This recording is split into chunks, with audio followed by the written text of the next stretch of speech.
আমাদের বাংলাদেশে কিন্তু আল্লাহ তাআলার অশেষ রহমতে ওয়াজ মাহফিল বলেন, দিনের দাওয়াতি কাজ বলেন, এসব কম হয় না, অনেক বেশি পরিমাণে আছে।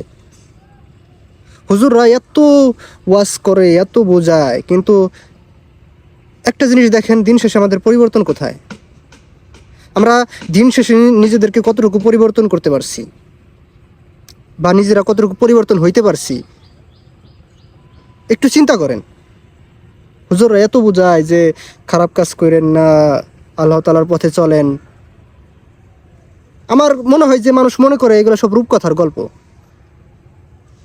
এসব বাস্তব কিছু না। এসব আমাদের হয়তো এরকমটাই মনে হয়।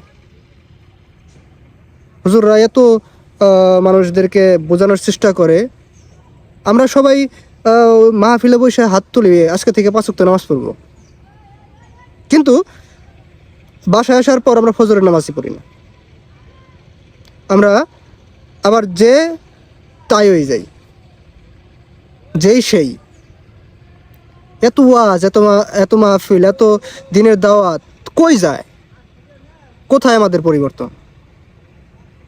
আমরা নিজেদের থেকে যদি নিজেরা পরিবর্তন না করতে পারি, নিজেদেরকে যদি আমরা নিজেরা পরিবর্তন না করতে পারি, আসলে হুজুররা যতই ওয়াজ করুক, আমাদেরকে যতই বোঝাক, পরিবর্তন আনা সম্ভব না, পসিবল না।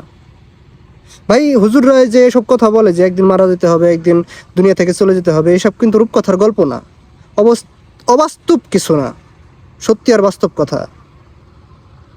কিন্তু আমাদের পরিবর্তন নেই।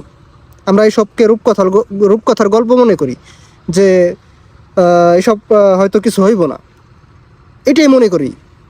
যদি আমরা এটাকে আসলেও গুরুত্ব দিতাম, তাহলে আমাদের দুনিয়াতে চলাফেরা এরকম হইতো না।